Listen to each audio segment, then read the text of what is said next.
Hey friends, welcome back to my channel, Lil Mo Love Nails. We're going to be doing something different today, nails and true crimes. So make sure to subscribe to your girl and most definitely leave me a comment or an emoji to let me know what you think at the end.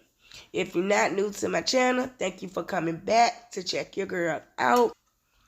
Now, I decided to do true crime stories while doing my nails because when I first started my channel, I wanted to tell my own life stories just to help people out that feel as if, you might feel like you're going through it by yourself, but just to let you know that everybody goes through something or similar to something that we all can relate to.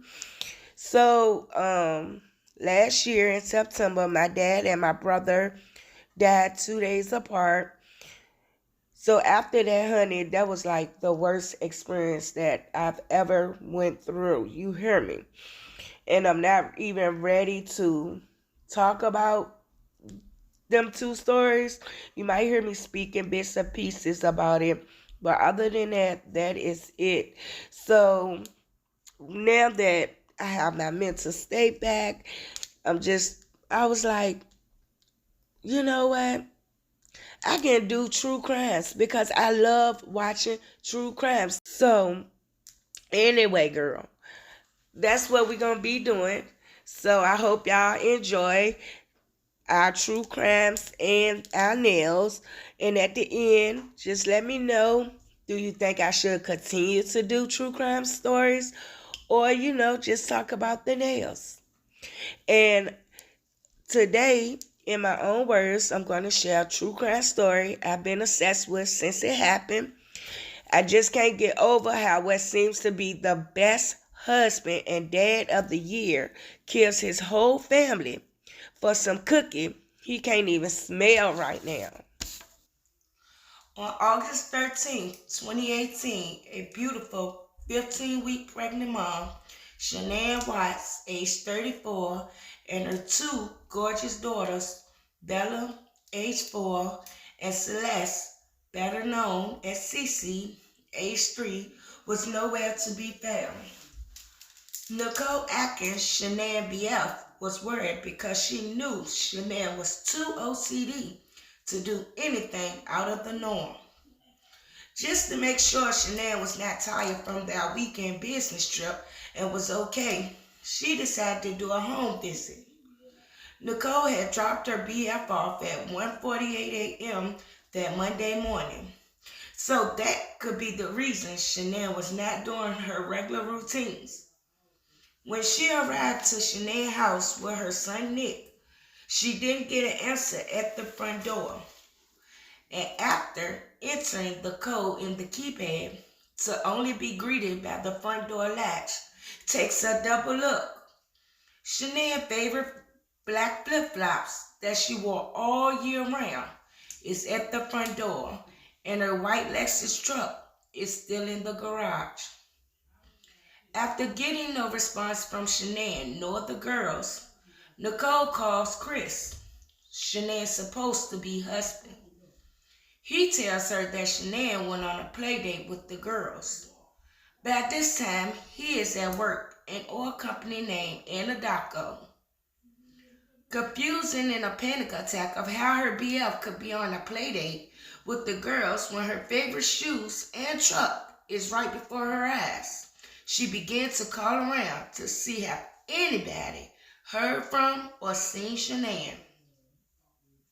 She even went to her BF doctor office, who had a 9 o'clock appointment that morning that Nicole was going to take her to if she still was not feeling well to drive herself. One of the objectives Chris knew nothing about for his wife Monday morning to-do list. Shanann did not show up for her doctor appointment. Now Nicole hot is in her stomach. Another one of their girlfriends suggests Nicole calls the police. By this time, Chris was on all BS. He was telling Nicole through the ring bell to get off his property, him and Shanann getting a divorce, and they selling the house, while in the same breath suggested she not called the police, and 3 hours later, he's still on his way home to check on them. Now, going backwards, Chris did not know that no topic was off limits with Shanann and her BS.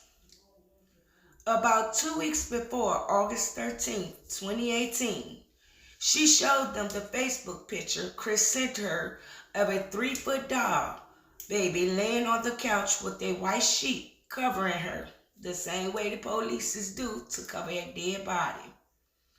Instead of Shanann running for her life, she believed Chris when he blamed it on one of his little girls.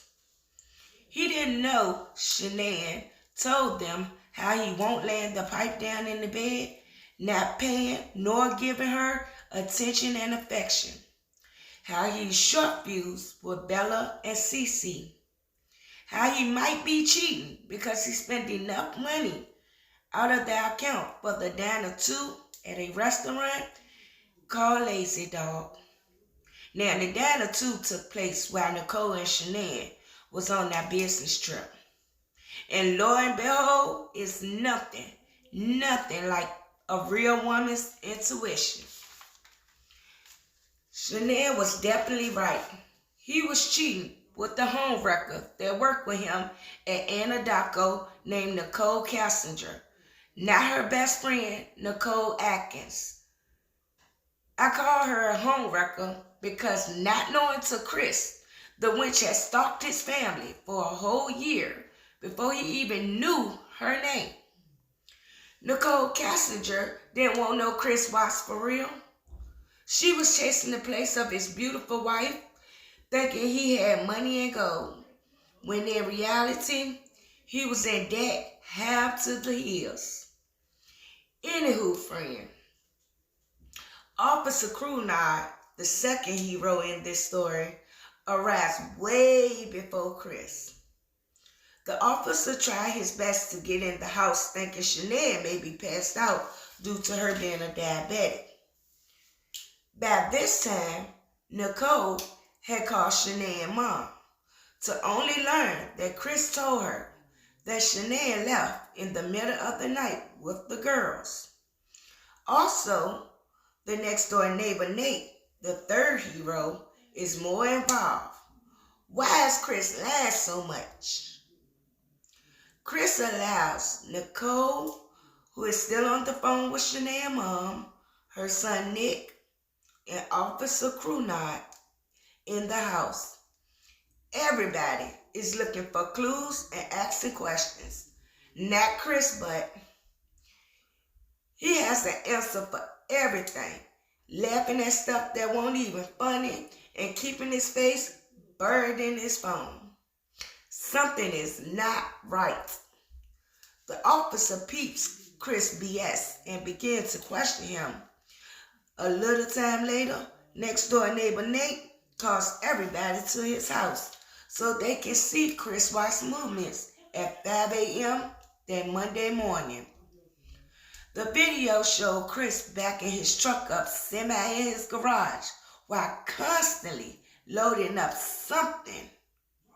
This is also the only time Chris began to show signs of true guilt.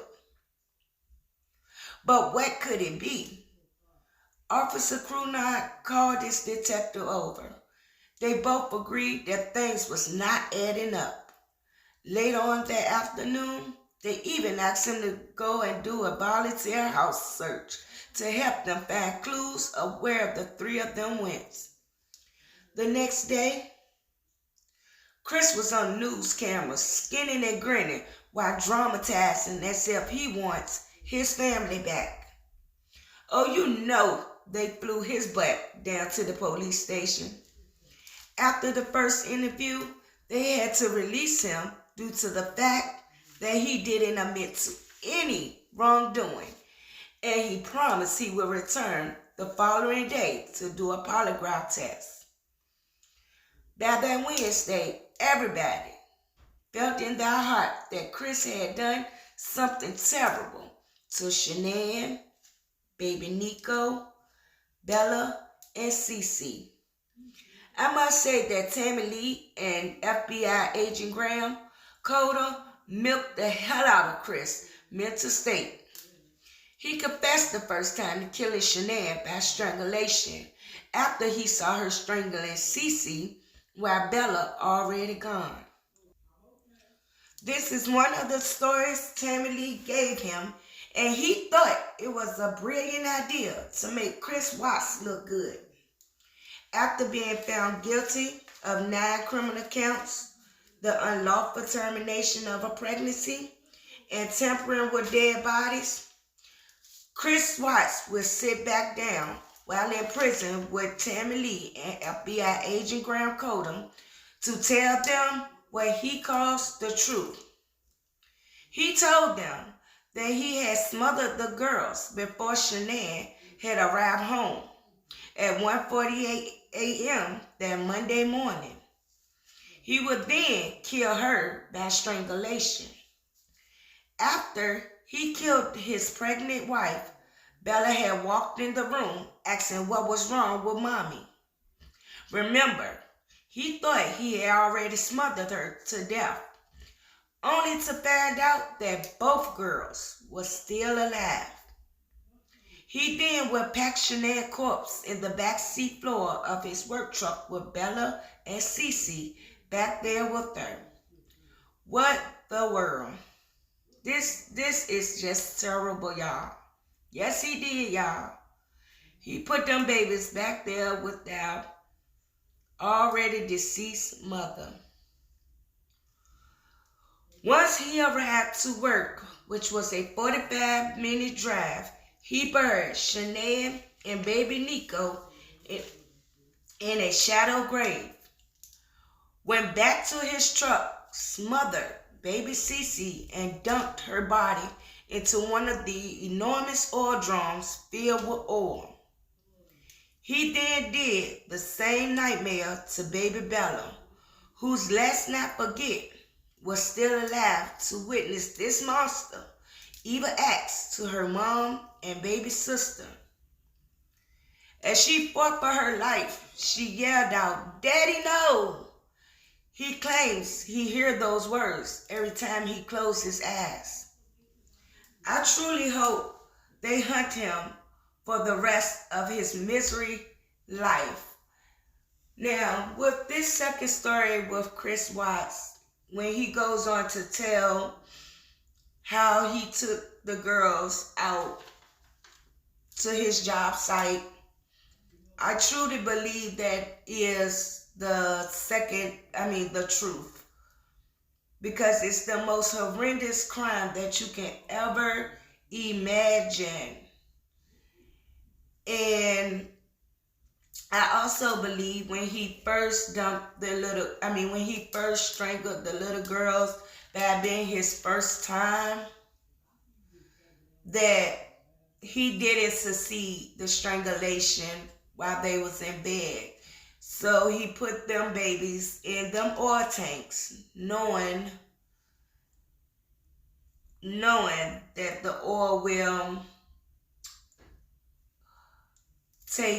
evaporate their bodies. Evaporate their bodies. So I think he figured like he just didn't want them coming back again a third time. Or, just witnessing anything, which is definitely to me a narcissism. He could have walked away. He could have definitely just walked away from the marriage. He did not have to kill his wife, and not alone his wife, your children. And the way that not even a couple of hours later, if you see the police films, he's just so nonchalant, like it's an everyday thing for him. You can not tell that this man took anybody's life. It is so, so sad. And I'm so happy that he's where he belongs, which is in prison. I am a fan.